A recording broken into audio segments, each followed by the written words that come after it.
Ketemu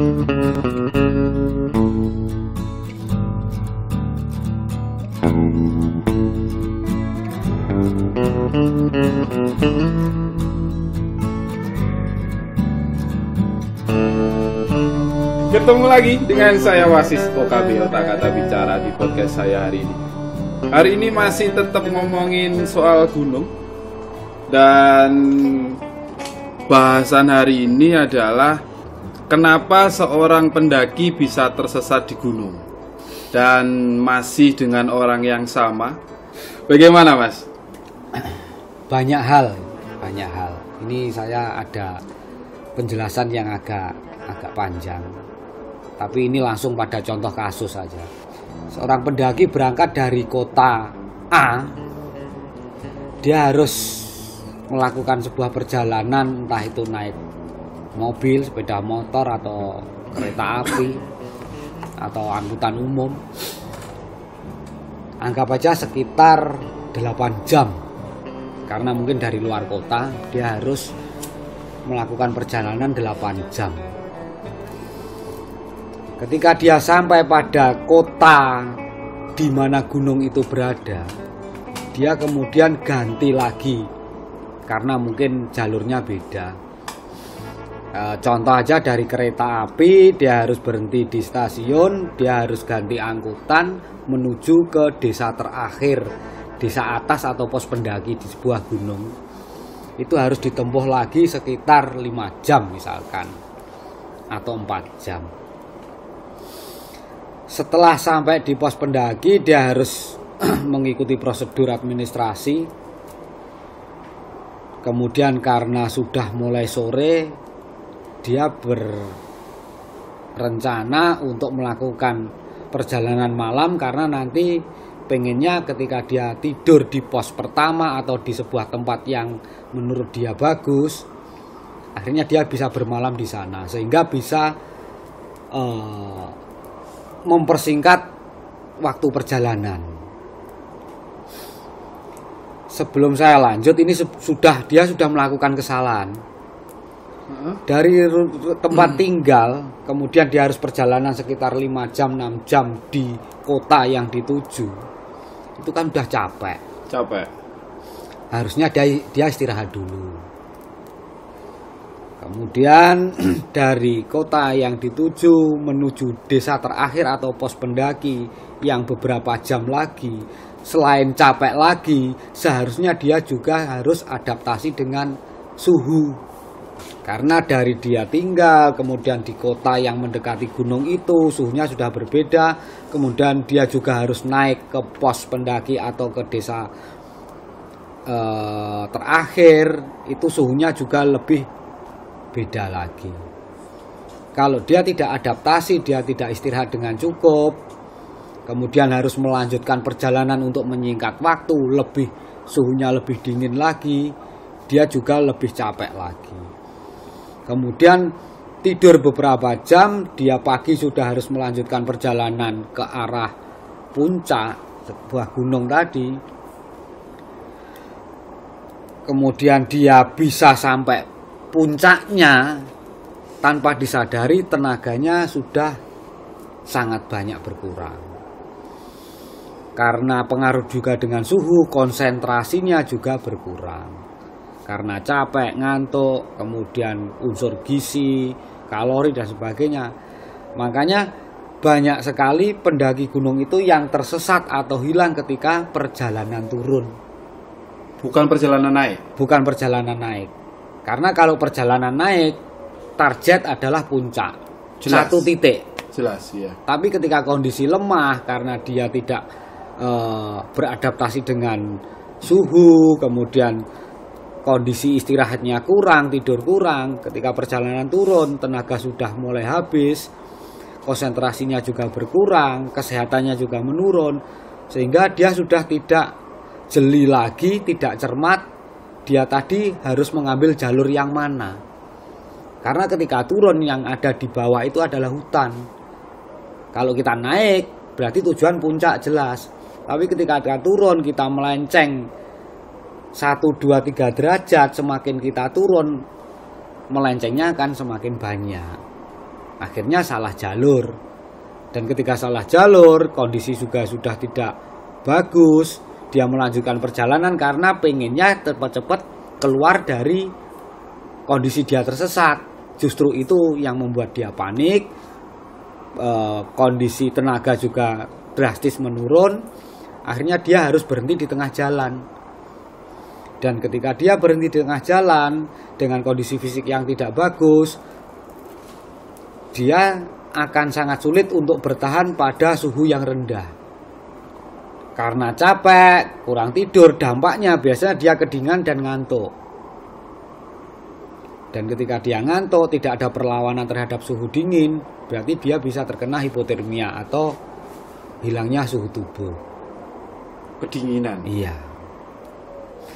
Kalau dia bisa bangun, karena dia mungkin masih bisa bertahan, ketika bangun pun sudah tidak stabil lagi tentang fisiknya, cara berpikir, mentalnya. Karena yang ada pada dia, pikiran dia itu bagaimana dia cepat keluar dari kondisi itu, dia bisa ketemu temennya. Berarti dia akan semakin sembrono, dia akan semakin tergesa-gesa, justru akan semakin masuk tersesat lebih dalam. Dan ketika orang sudah mentalnya jatuh, dia panik, biasanya peralatan-peralatan yang berat itu pasti ditinggal karena dia jalan aja udah repot, nggak mampu. Iya. Dengan alat-alat yang beberapa ditinggalkan itu, dia akhirnya tinggal alat-alat yang sederhana yang menempel di tubuh. Dia sudah tidak bisa bertahan lagi karena bekal dari pengetahuan materi tentang pendakian dan latihan fisiknya memang kurang. Itu yang membuat orang tersesat. Memang tidak dipungkiri ada beberapa orang yang sudah berlatih, belajar, berpengalaman itu tersesat, tidak bisa dipungkiri. Bisa jadi. Bisa jadi. Tapi minimal dia bisa lebih bertahan daripada yang sama sekali tidak pernah belajar. Karena punya pengalaman. Punya pengalaman bagaimana dia menenangkan dirinya, pola pikirnya tetap bagus, dia bisa mengatur mungkin makanan yang tinggal sedikit, dia bisa menjaga bagaimana tidak terfrosir tenaganya, dia bisa mengambil jalur bagaimana nanti minimal bisa ditemukan tim penolong, itu bisa. Dia tidak akan panik.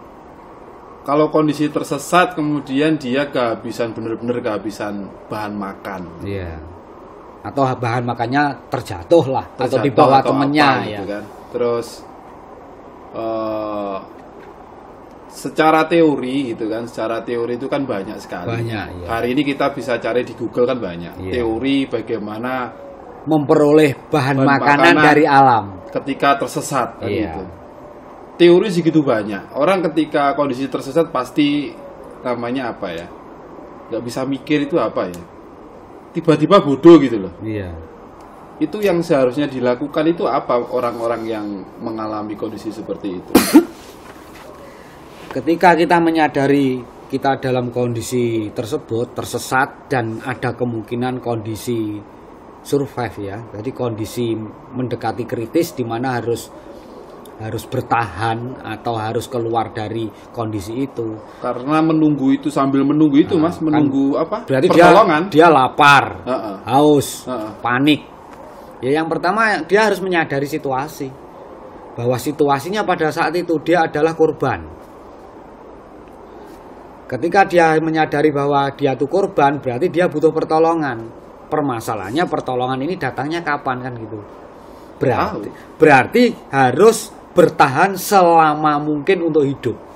Makanya harus tahu situasi yang nantinya kita bisa beradaptasi dengan lingkungan sekitar. Ketika lingkungannya dingin, bagaimana kita bisa berlindung dari cuaca dingin? Kita harus membuat perlindungan dari bivak alam, misalkan dari daun, dari ranting, dari pohon untuk membuat perlindungan biar tidak kedinginan. Harus bisa membuat sesuatu yang bisa menghangatkan dan mendorong mental atau pola pikir kita untuk lebih jernih, misalkan membuat api unggun. Dengan kita mulai belajar berlatih itu harus kita biasakan tersesat tidak tersesat. itu kita harus ada korek api dan pisau.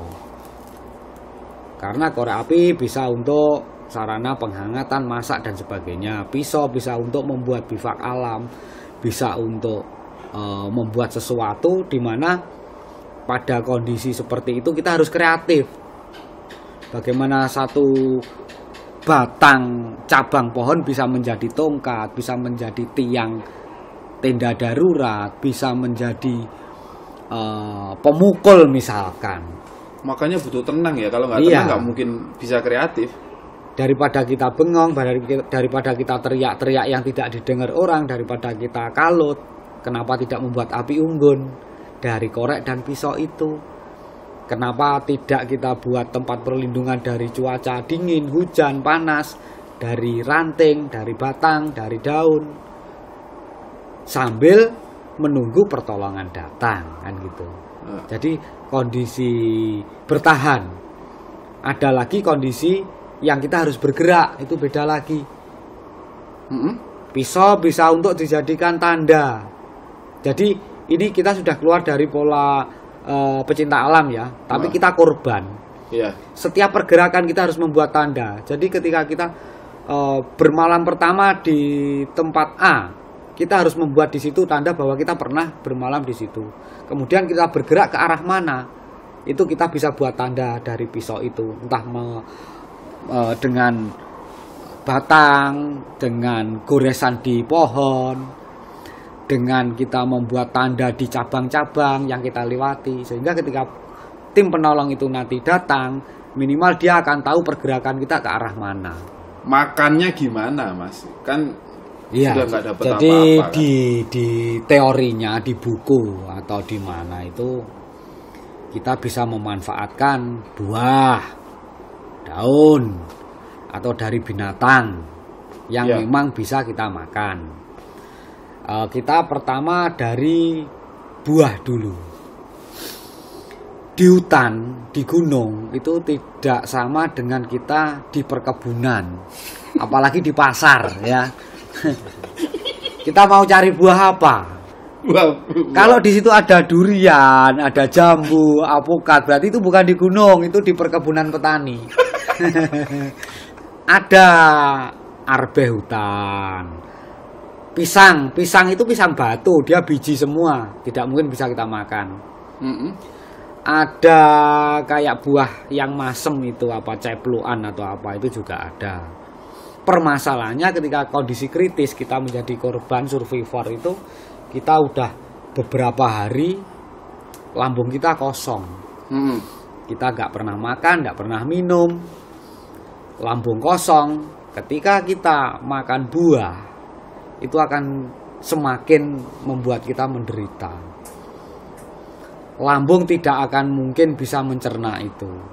Apalagi kondisi lapar, orang itu yang dibutuhkan adalah asupan gizi yang mengandung kalori tinggi karena suhunya dingin. Sementara buah itu kan vitamin, dia tidak ada unsur kalori, tidak ada unsur lemak, tidak ada unsur protein.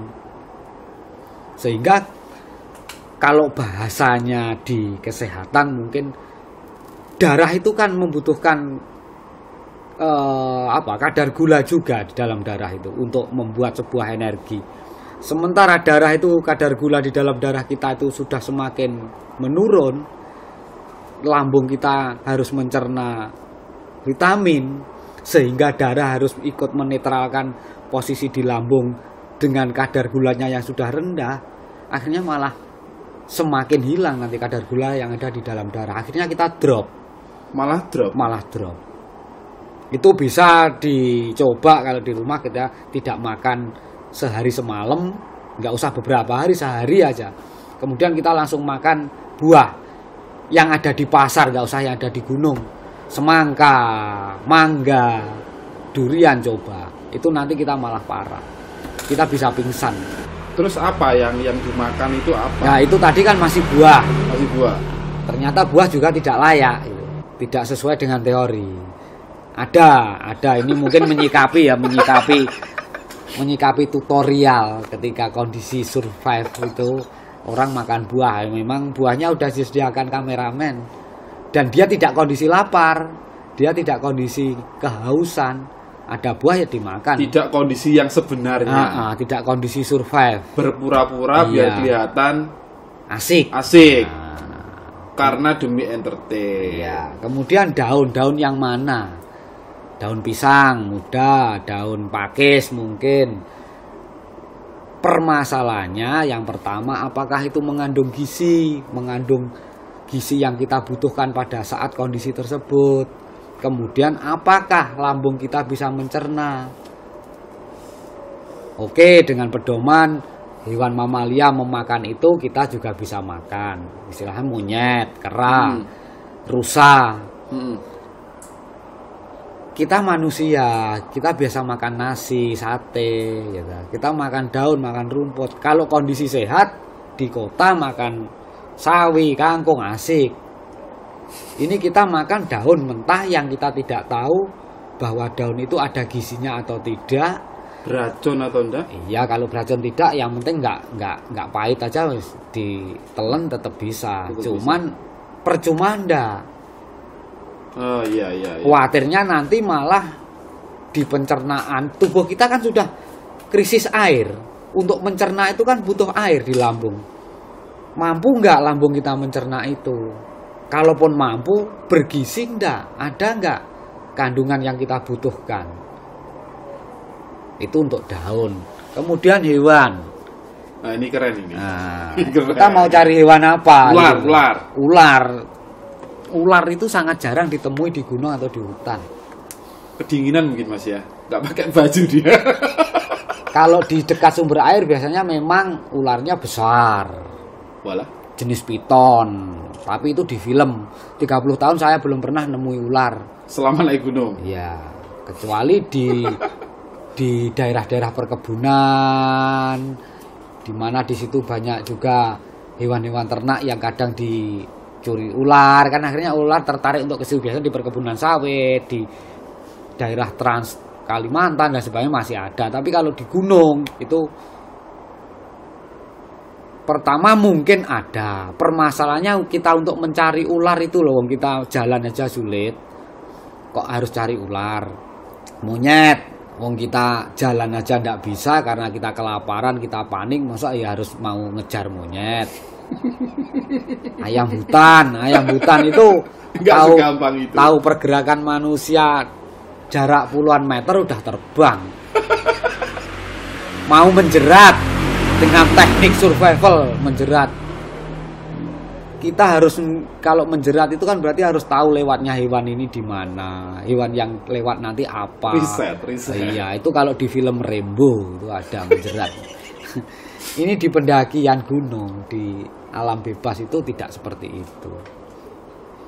Berarti yang paling layak adalah air sehat.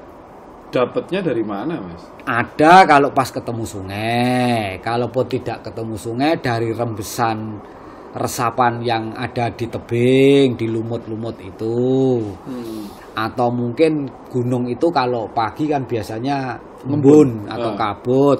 Itu kita bisa pakai kain yang enggak terlalu luas, itu ditempelkan di daun-daun atau rumput-rumput itu ya. Kaos kaki lebih efisien. Hanya kita mencincingkan celana, kita jalan mondar-mandir, kaos kaki udah basah tinggal peres.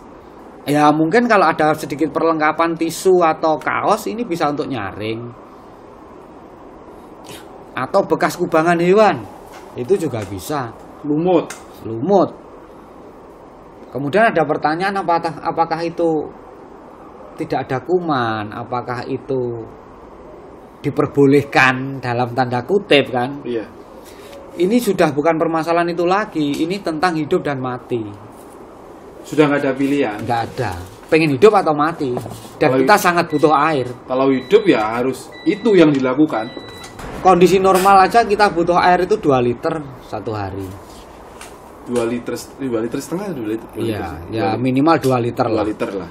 Ini kondisi kita berkegiatan yang ekstra keras. Ditambah lagi kondisi kritis tersesat. Berarti langkah awalnya harus cari air. Berarti. Yang paling gampang, bukan paling gampang, yang paling tepat yang paling tepat dan harus cepat dilakukan Masuk adalah akal. air. Sungai tidak ketemu, kemudian rembesan resapan dari tebing lumut tidak ketemu, embun juga kebetulan tidak ada, dingin. Tidak mungkin orang tidak pengen kencing kan gitu. Dalam satu hari mesti 1 kali minimal pengen kencing. Diminum ya Mas. Ya itu aja udah. Itu malah lebih oke. Lebih terbukti kandungan gizinya. Ah, bukan kandungan gizi ya, ada nutrisi yang memang kita butuhkan. Karena sampah dari tubuh itu kan dibuangnya melalui, sebenarnya sampah dari tubuh itu dibuang melalui air besar dan keringat. Bukan air kencing. Air kencing itu kelebihan dari nutrisi-nutrisi yang dibuang oleh tubuh. Saya pernah dengar itu Mas Sony pernah itu ya, pernah lagi evakuasi orang, Lagi ngejar orang hilang. Iya. Terus malah Mas Sony sendiri yang orangnya ketemu, terus Mas Sony sendiri malah dianggap kesasar katanya kan gitu. Itu gimana itu Mas ceritanya itu Mas? Jadi udah mulai malam itu. Jam 6 lebih lah. Baru 6 sore lebih itu udah mulai gelap. Ada berita bahwa 2 orang salah jalur. Iya. Karena jalur yang diambil itu adalah jalur yang berbahaya karena curam, jurang, sungai dan sebagainya, tebing. Bisa ndak bisa saya harus ngejar. Untuk ngejarnya cepat berarti tanpa bawa logistik yang memadai. Ya cuman pakai tas kecil, ada senter, ada pisau, ada korek, kejar udah. Ternyata begitu beberapa jam setelah itu jejaknya ketemu. Kondisi udah malam, udah jam-jam 9-an udah ketemu jejaknya tapi. Jejaknya, Iya. orangnya belum. Dan ketika saya harus ngejar terus itu nanti malah risiko. Yang penting jejaknya ketemu, kebetulan bawa radio HT itu. Saya laporkan ke tim belakang bahwa besok pagi jejak di sini harus dijemput. Kemudian setelah posisi udah saya laporkan, saya kan harus cari tempat perlindungan dari hujan, karena di sungai, dari banjir, dari dingin, dengan peralatan yang ala kadarnya saya harus bertahan juga malam itu. Cuman permasalahannya saya beberapa kali terpleset juga. Senter akhirnya juga hanyut di sungai. Komunikasi terakhir, Senior loh Mas. komunikasi terakhir HT radio itu jatuh juga. Karena memang harus sedikit merayap. Lost kontak. Akhirnya lost kontak. Dan karena gelap saya harus cari perlindungan. Tanpa saya sadari, saya jalur juga melenceng. Tuh. Walaupun saya yakin betul posisi saya di mana, posisi korban di mana, posisi saya di mana, posisi tim yang di belakang saya itu campnya di mana, saya sadar. Dan itu bukan sebuah musibah bagi saya karena itu hanya memang waktu aja, saya harus bertahan.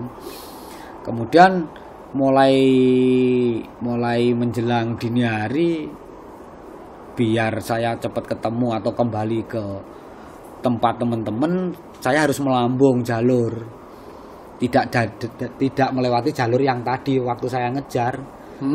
Karena kondisi lutut gara-gara jatuh kan udah diajak kompromi sulit. Luka. Iya. Cedera. Akhirnya saya harus cari jalur yang walaupun melingkar tapi lebih aman, lebih bisa terjangkau, kuat itu. Kalau saya dari jalur yang awal tadi tidak kuat mungkin lutut, sehingga otomatis jalur saya lambat, sehingga besoknya korban udah ketemu, saya malah belum sampai di tempatnya teman-teman. Akhirnya sampai dikira Mas Sony hilang. Terus? Ya saya akhirnya 2 hari selanjutnya juga kembali lagi ke teman-teman. Nggak ada masalah, cuma tertunda waktu aja. Itu kan nggak bawa makan Mas. Ya itu salah satu yang tadi saya ceritakan bahwa ternyata air kencing itu sangat membantu. Saya mengalami betul. Karena ngalami. Ada tanjakan yang agak-agak tebing gitu, cuman ada beberapa rumput ilalang itu untuk pijakan, kondisi pas siang hari haus karena nggak bawa perbekalan, ngejar tadi dan harus melambung, kebetulan pengen kencing ya, ini anugerah ini. Ya saya habiskan, saya tampung, saya habiskan. Tenaga mulai ya minimal rasa haus sudah tidak ada. Dan air kencing itu kan asin. Asin. Berarti kandungan garamnya bagus. Asin kan berarti garam. Iya.